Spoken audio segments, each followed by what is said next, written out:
During the time of the gold rush back in 1857, 5 sisters from a convent in Ireland arrived by steamboat to the San Francisco Bay. What brought them to the Golden State was not the treasure most were here for. The Sisters of Mercy were on a global mission to provide care to the sick, the poor, the elderly, as well as the uneducated.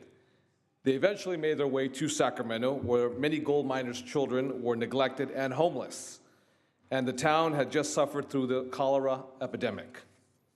When they arrived in Sacramento, the Sisters of Mercy bought some land in the middle of the city, where they planned to build a school.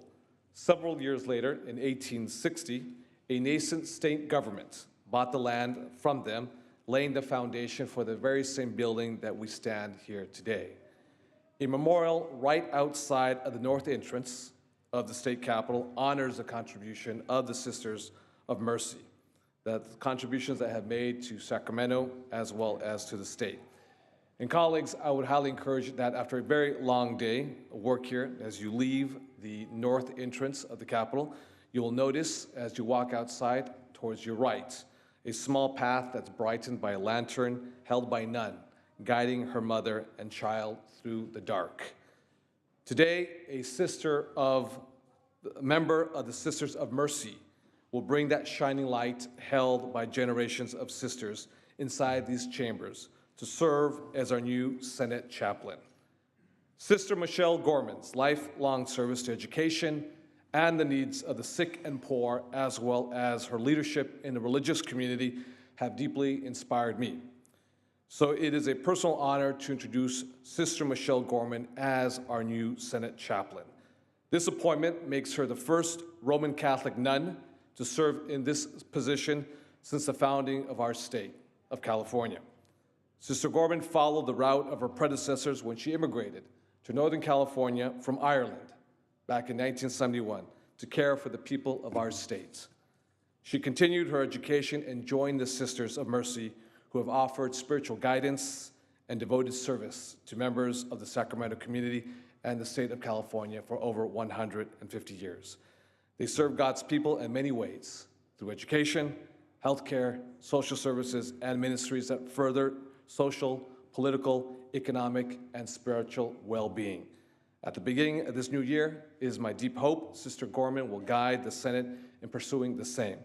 Please join me, colleagues, as we welcome our new Senate chaplain to the Senate floor, Sister Michelle Gorman.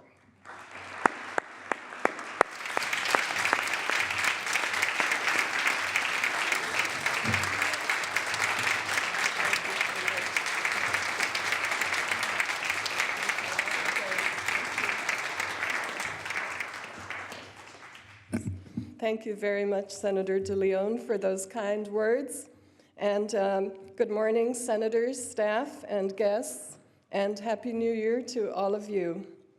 I am honored to serve as Senate chaplain, and I see my role as helping you connect what you do on a daily basis to the ongoing progression of our state, to a reality where liberty and justice are truly experienced by all.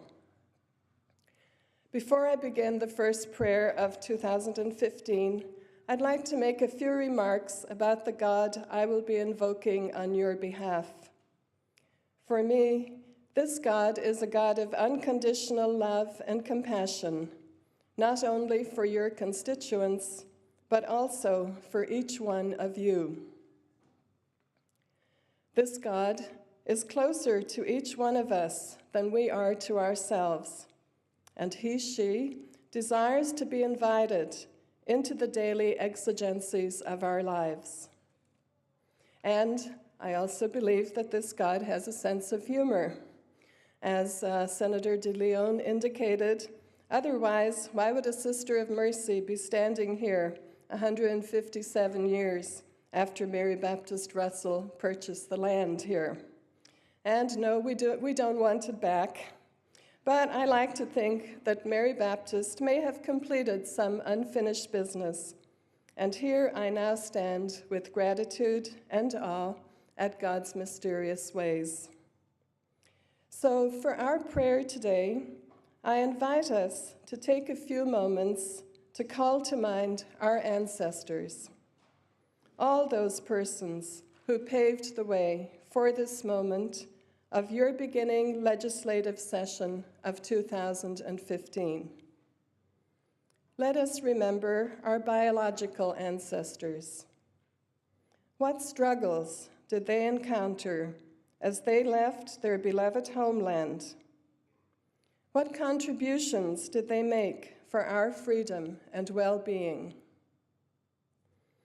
Let us remember our spiritual ancestors. What experiences of God did they impart? What hopes and dreams did they inspire in their children? And let us remember our legislative ancestors. What vision did they carry for the Golden State? What personal sacrifices did they make as they laid the foundations of the California that we now administer and serve? So, gracious and loving God, God of the past, of the present, and of the future, we trust in your presence with us today. We thank you for our ancestors, on whose shoulders we stand, and from whose perspective we benefit.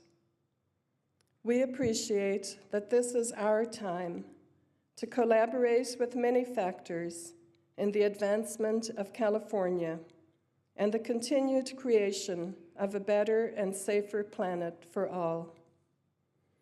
May we be patient with the sometimes slow progression of our plans, as we acknowledge that our ancestors also encountered many obstacles. May we have the courage to delve into those issues that some tell us are impossible to solve.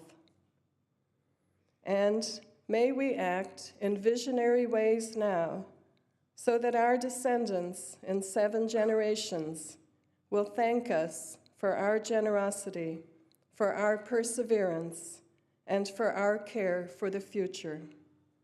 We ask this in your name. Amen.